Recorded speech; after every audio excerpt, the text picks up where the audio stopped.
साथियों नमस्कार, सलाम, सत श्री अकाल। मैं यशवंत कुमार, भौतिक चिकित्सक, प्रयागराज, उत्तर प्रदेश से। आज हम प्रयागराज के जीवन ज्योति अस्पताल में हैं और हमारे साथ ऑलरेडी डॉक्टर अर्पित बंसल जी हैं, जो इस जीवन ज्योति अस्पताल के प्रबंधक हैं।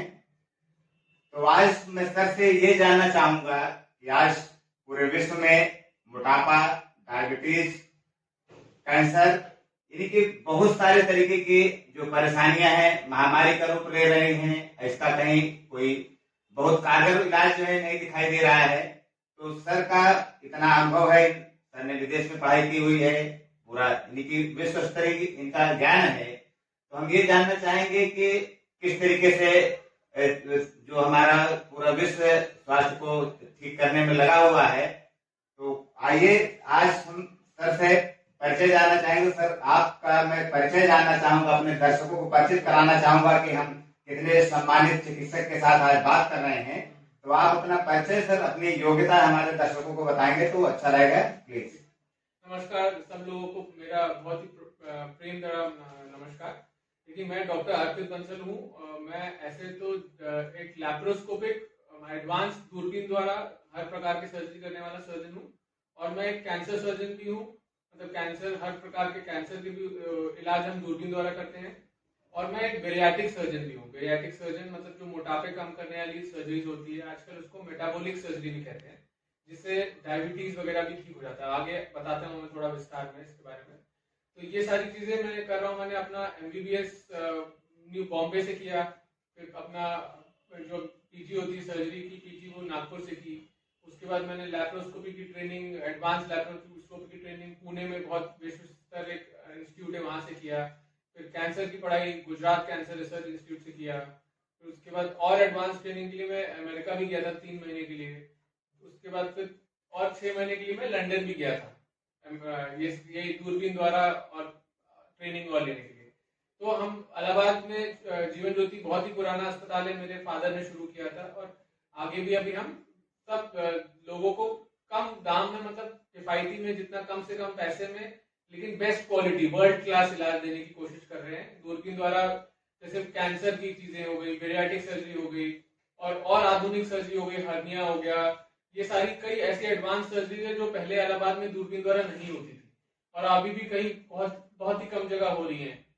तो वो हम इलाहाबाद के दर्शकों को, इलाहाबाद के लोगों को, इलाहाबाद के आसपास के, इवन MP वगैरह के गाँव को, लेजर हो गया, जैसे लेजर विधि हमने बहुत एडवांस से, पाइल्स, लेजर वेरिकोज वेन्स, ये सब हम इस चीज में भी मैं बहुत ही एडवांस ट्रेंड हूँ। तो ये सब हम देने की प्रयास कर रहे हैं और आगे भी करते रहेंगे।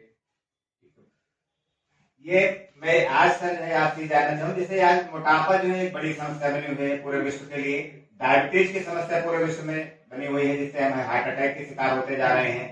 हाइपरटेंशन की समस्या जो बनी है, इसके यानी कि कारणों पे आप क्या यानी कि अपना बात करना चाहेंगे? कारण यानी कि ऐसा हम क्या हो रहा है कि हम लोग जो है बीमार होते चले जा रहे हैं, इतना चिकित्सा विज्ञान इतना एडवांस होता जा रहा है कि हम लोग परेशान है, क्या कारण? देखिए, बहुत अच्छा सवाल पूछा। देखिए, योगा, आयुर्वेदा, ये सब हमारी, मतलब हमारी फाउंडेशन है। ये सारी योगा, आयुर्वेदा, ये सब की शुरुआत इंडिया, भारत में हुई। लेकिन जो वेस्टर्न लोग हैं, अमेरिका के लोग हैं, लंदन, इस तरफ उस तरफ के जितने लोग हैं, वो सब ये लोग चीज अब ले रहे हैं अपनी, मतलब लाइफस्टाइल में, दिनचर्या में, और हम बल्कि उनसे दूर जा रहे हैं। तो यही मेन कारण है ना। क्योंकि खान पान में भी जो हम अगर आयुर्वेदा के हिसाब से खाएं, आयुर्वेदा में हमारी नाभियां होती हैं और हमारे सब बॉडी के प्रमाण होते हैं कि किसको किस प्रकार का खाना खाना चाहिए, सूर्य अस्त के बाद खाना नहीं खाना चाहिए। ये सब पुराने जो हमारे कल्चर में, इंडियन कल्चर में पहले से हैं, अगर उसको फॉलो करें तो कोई प्रॉब्लम नहीं होगी। प्रॉब्लम यही हो रही है कि आजकल हम लोग, young generation, late night parties कर रहे हैं, अल्कोहल और ये सारी चीजों का मतलब खराब चीजों का ज्यादा बढ़ता जा रहा है, बढ़ावा होता जा रहा है। और जो खान पान है उसमें भी अब बर्गर और ये वेस्टर्नाइजेशन, पिज्जा, ये सब खराब चीजें, प्लस पैकेट में खाने, चिप्स वगैरह इतना ज्यादा कॉमन हो गया है, कोको कोला, ये सब एकदम जहर है एक प्रकार के। तो अगर ऐसे ये डाइट में ही मोटापा, डायबिटीज और हाइपरटेंशन, ये जो 3 मेन बीमारियां हैं, ये ज्यादातर हमारे डाइट से रिलेटेड है। सबसे मेन इंपॉर्टेंट है कि आप क्या खा रहे हो। और जो पुराने जमाने के लोग थे, आयुर्वेदा और ये सब में जो खाते थे, उसमें खाना खाते थे तो उसमें हर खाना जब बनता था उनके किचन में तो कुछ चांद चलते थे, कुछ भगवान की पूजा पाठ चलते थे, तो कुछ भी कहिए, इन सब का भी बहुत महत्वपूर्ण रोल है। उसमें एनर्जी होती है, खाना में भी हर चीज में जैसे एनर्जी है, तो इसलिए खाना भी एक एनर्जी है। अगर एनर्जी हम आसपास गंदगी में और मतलब चिल्लाई चिल्ली, मतलब गंदी भाषा चल रही है और सब कुछ हम वहीं उस जगह खाना खा रहे हैं, तो वही एनर्जी खाने में भी जा रही है और फिर वो आपके पेट में भी जा रही है। तो ये सारी चीजें अगर हम अपना पुराना जो हमारा ओरिजिनल कल्चर है उसको अगर हम करें तो, और खान पान में भी उस ढंग से खाए तो होगा, तो कोई प्रॉब्लम नहीं आएगी। लेकिन धीरे धीरे वेस्टर्नाइजेशन की वजह से सब प्रॉब्लम आ रही है। और दूसरी चीज है कि जैसे योगा, योगा एक बहुत ही अच्छी प्रकार की एक्सरसाइज है। अगर हम योगा सब कर सके, नहीं तो कोई ना कोई फॉर्म ऑफ फिजिकल एक्सरसाइज बहुत जरूरी है। आजकल जैसे दिल्ली बॉम्बे में और सब जगह इतनी व्यस्तता हो गई है कि लोग अपने शरीर को और अपने मन को और तन को अपना समय नहीं दे पा रहे जितना देना चाहिए। वो अपनी फिटनेस दो चीज से होगी, एक तो खाने पे ध्यान रखना है और दूसरा अपने शरीर को चलाना है।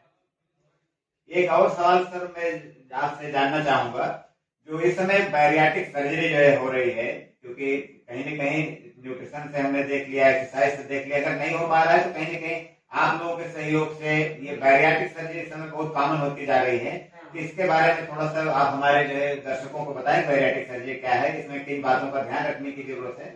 तो बैरियाट्रिक सर्जरी देखिए, जैसे मैंने भी बताया, इलाहाबाद में हमने ही पहली बार शुरू की। तो बैरियाट्रिक सर्जरी में एक बहुत ही एडवांस सर्जरी है और मेरी पूरी टीम है मेरे साथ। मेरे 4 हम लोग फ्रेंड्स हैं जो हम लोग दिल्ली में भी काम करते हैं और दिल्ली के आसपास के कई गांव, लुधियाना और इलाहाबाद में और पुणे में और कई कई ऐसी छोटी जगह हम लोग टीम वर्क में मिलकर काम करते थे। और इलाहाबाद में तो हम कम दाम में कर रहे हैं ताकि लोग आम आदमी भी उस चीज की फायदा उठा पाए। पहली चीज, बैरियाट्रिक सर्जरी क्या होती है? बैरियाट्रिक सर्जरी देखिए, एक तो चीज हो गई मोटापा में खाने का कुछ ना कुछ गड़बड़ हुआ है, लेकिन इतना सारा एनवायरमेंटल फैक्टर और सब चीजों की वजह से कुछ चीजें तो जेनेटिक भी होती है। इतना अगर कोई मोटापा हो गया है, उसने अपनी डाइट की पूरी कोशिश कर ली, एक्सरसाइज की पूरी कोशिश कर ली, उसके बाद भी वजन कम नहीं हो रहा है, तो एक BMI करके एक इंडेक्स है जो आप खुद भी कैलकुलेट कर सकते हैं, इंटरनेट पे बहुत आराम से पता चल जाएगा, जिसमें हाइट और वेट के रेशियो से पता चल जाएगा कि आपका रेशियो कितना है, आपका मतलब आपका मोटापा कितना ज्यादा मोटे हैं आप। तो उसकी फिगर जो नॉर्मल होती है वो 20 से 25 की रेंज में नॉर्मल होती है। 20 से कम मतलब आप बहुत पतले हैं, अंडर नरिश्ड है। 25 से ऊपर मतलब ओवर नरिश्ड है, मतलब मोटापे हैं। तो इस रेंज में ये नॉर्मल रेंज होती है। तो अगर कोई व्यक्ति थोड़ा मोटा है तो उसका अगर suppose BMI, body mass index कहते हैं, 25 से 30 के बीच में है, तो वो एक्सरसाइज, डाइट, ये सब के माध्यम से उसको कंट्रोल कर सकता है अगर मेहनत करेगा तो। लेकिन अगर किसी का 30 के ऊपर है या 35 के ऊपर है या 40 के ऊपर है, तब वो उससे हाथ से हट चुकी है बात, तब वो एक मोटापा एक बीमारी का रूप ले चुकी है। तो जैसे और कोई बीमारी होती है, कैंसर बीमारी है, तो उसका आपको इलाज करना पड़ेगा या ऑपरेशन या जो भी। इसको फिर मोटापा की एक बीमारी का रूप ले लीजिए। अगर बॉडी मास इंडेक्स आपका 35 के भी ऊपर है या मान लीजिए 35-40 के ऊपर है, तो आप कितना भी प्रयास करेंगे, आप 10-15 kg वजन कम करेंगे, खान पान नॉर्मल करेंगे, 20 kg बढ़ जाएगा। तो अगर ऐसा है तो फिर आपको बैरियाट्रिक सर्जरी एक बहुत अच्छा मतलब चीज है जिससे आप फायदा ले सकते हैं और आमतौर पे उसी से फायदा होता है। तो उसमें हम क्या करते हैं, अंदर पेट के सिस्टम को दूरबीन द्वारा पेट को छोटा कर देते हैं, मतलब हमारे जो स्टमक होता है उसको छोटा कर देते हैं, और इंटेस्टाइन जहाँ खाना डाइजेशन होता है उसको बाईपास कर देते हैं। तो उसके वजह से सिस्टम चेंज हो जाता है शरीर का, और जो खराब चीजें हैं, जो फैटी चीजें हैं, जो शरीर को नहीं जरूरत है, वो नहीं पचती हैं, वो लैट्रिन द्वारा निकल जाती हैं, और जो शरीर को सिर्फ जरूरतमंद वाली चीजें वही शरीर एब्जॉर्ब करता है। दूसरी चीज, पेट को छोटा करने से भूख भी कम लगती है। तो जो आदमी 3-4 रोटी खाता है उसको एक ही रोटी में पेट भर जाएगा। तो ये सारी चीजों की वजह से, बैरियाट्रिक सर्जरी की वजह से अंदर का सिस्टम चेंज होता है। अब हमने क्योंकि आंख को इधर से उधर जोड़ा, तो सिस्टम में, हमारे डाइजेशन के सिस्टम में बाइल जूस भी आता है, पैंक्रियाटिक जूस भी आता है, और पैंक्रियास से ही इंसुलिन बनता है जो कि शुगर का कंट्रोल करता है। तो जब सिस्टम चेंज होता है तो फिर वो शुगर का भी सिस्टम चेंज होता है, डायबिटीज का भी सिस्टम चेंज होता है। और इस बीमारी से आजकल ये हो रहा है कि 90% अगर बैरियाट्रिक सर्जरी के बाद इंसान का डायबिटीज भी कंट्रोल हो जा रहा है। मतलब डायबिटीज जैसी बीमारी आप जान रहे हैं, एक बार होने के बाद जिंदगी भर की प्रॉब्लम होती है, और उसके कई साइड इफेक्ट है। मतलब डायबिटीज में आगे चल के आंख से लेके, जॉइंट से लेके, नसों से लेके, हर सिस्टम, हार्ट से लेके हर सिस्टम डायबिटीज इफेक्ट करता है। तो ये डायबिटीज का क्योर भी हो सकता है। इसीलिए इस बीमारी का नाम, इस सर्जरी का नाम बेरियाट्रिक सर्जरी ना करके आजकल मेटाबॉलिक सर्जरी करते हैं, क्योंकि डायबिटीज एक मेटाबॉलिक बीमारी है। और इसके साथ में क्योंकि ये मेटाबॉलिक बीमारी है और ये मेटाबॉलिक सर्जरी भी है, मतलब ये हम जो सर्जरी कर रहे हैं, शरीर का मेटाबॉलिज्म बढ़ रहा है, तो इससे थायराइड जो कि एक और मेटाबॉलिक बीमारी है वो भी कंट्रोल हो जाता है। इससे हाइपरटेंशन जो बीपी वो भी एक और मेटाबॉलिक बीमारी है, तो वो भी कंट्रोल हो जाता है। तो इसलिए बेरियाट्रिक सर्जरी का नामकरण बदल के आजकल इसको मेटाबॉलिक सर्जरी कर दिया है। इसके 4 फायदे हैं। एक तो वजन कम होता है, मतलब ओबेसिटी का इलाज होता है। अगर कोई डायबिटीज है तो डायबिटीज या तो कंट्रोल हो जाएगा या तो ठीक भी हो सकता है, मतलब डायबिटीज की दवा बंद भी हो सकती है। इसी तरह से हाइपरटेंशन मतलब बीपी की बीमारी या तो ठीक हो जाएगी या तो दवा तो कम निश्चय हो जाएगी।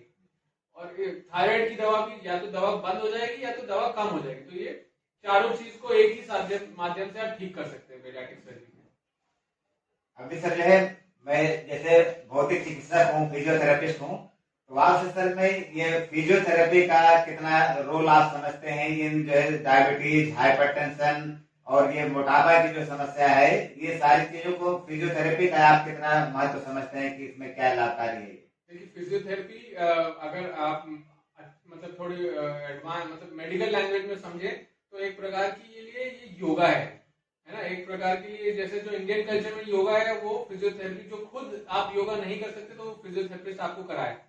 एक बार तक तो देखिए योगा कितना महत्वपूर्ण है तो मैंने शुरुआत में ही बता दिया।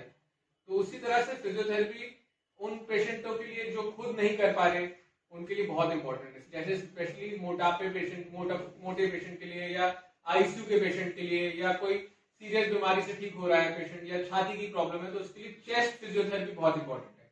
चेस्ट फिजियोथेरेपी मतलब हमको एक फिजियोथेरेपिस्ट और अच्छे से फेफड़ों को फूलने में हेल्प करते हैं, हमारे लंग के एक्सपेंशन में हेल्प करते हैं। उसमें कुछ छोटी मोटी मशीन भी होती है और उसके अलावा कुछ फूंक मारने के तरीके होते हैं, तो वो उसी माध्यम से काम करता है जिस माध्यम से योगा काम करता है।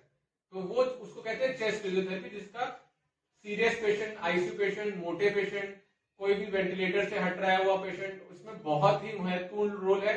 मतलब दवा का रोल अपनी जगह है लेकिन फिजियोथेरेपी का रोल दवा के बराबर मान के चलिए। अगर फिजियोथेरेपी अच्छी होती है तो पेशेंट की रिकवरी बहुत अच्छी होती है। उसके अलावा आम दिनचर्या में अगर डायबिटीज और ये हाइपरटेंशन वगैरह कंट्रोल करने में भी जिस तरह से योगा है उस तरह से फिजियोथेरेपी है। एक मतलब दोनों पैरेलल चीजें हैं। अगर या तो आप योगा कर लीजिए, योगा नहीं कर पा रहे तो आप फिजियोथेरेपी करना पड़ेगा। जो ओल्ड एज हैं, जो खुद नहीं चल फिर पा रहे, खुद दौड़ भाग नहीं कर पा रहे, तो उसमें जॉइंट्स वगैरह में और कई चीजों में भी फिजियोथेरेपी बहुत इंपॉर्टेंट रोल प्ले करती है।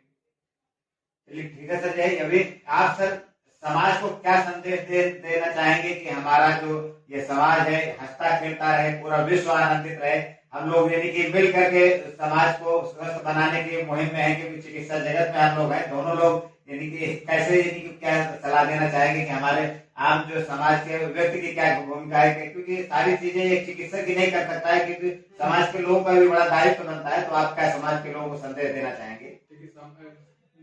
कोविड ने सब लोग को इतना बड़ा लेसन यही दिया है कि अपने हेल्थ का ध्यान रखना सबसे महत्वपूर्ण है।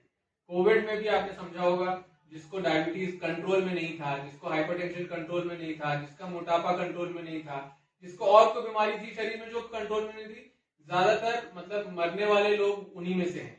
अगर आप मतलब डिटेल में रिसर्च करेंगे तो अगर आप अपने शरीर को स्वस्थ रखेंगे तो चाहे कोई भी बड़ी महामारी आ गई आप बच जाएंगे। लेकिन वो आपका उसमें सबसे इंपॉर्टेंट चीज है, जैसे पहले भी बताया कि न्यूट्रिशन, हेल्थ का सबसे ज्यादा ध्यान रखने में सबसे इंपॉर्टेंट है कि क्या खा पी रहे हैं, उसको अच्छी एनर्जी से खाए, उसको अच्छे ढंग से पका के खाए, जितना हो सकता है अपने आयुर्वेदा और अपने भारत के ट्रेडिशन को फॉलो करते हुए खाएं। और ये हो गया डाइट। उसकी चीज एक्सरसाइज किसी भी माध्यम से हमारे शरीर के लिए बहुत जरूरी है। तो एक अगर आप कोई गाड़ी को खड़े रखेंगे या रखेंगे तो इंजन में जंग तो लग ही जाएगा। तो वैसे ही सिचुएशन है, जॉइंट्स वगैरह अगर मूव नहीं होंगे तो प्रॉब्लम तो आएगी ही आएगी। तो ये दो चीजों का ही मैं सबको बहुत ही ध्यान रखने के लिए बोल रहा हूँ कि डाइट और एक्सरसाइज का ध्यान रखें। और तीसरी चीज है कि प्रिवेंशन, अगर कोई भी छोटी मोटी चीज हो तो सही डॉक्टर से सलाह ले, ताकि प्रॉब्लम बढ़ने के बाद बीमारी ना बढ़ जाए, पहले ही उसको हैंडल कर लिया जाए। चलिए आपका सर बहुत बहुत धन्यवाद। आज अभी हम बात कर रहे थे सम्मानित डॉक्टर अर्पित बंसल जी से, जो जीवन ज्योति अस्पताल के प्रबंधक हैं।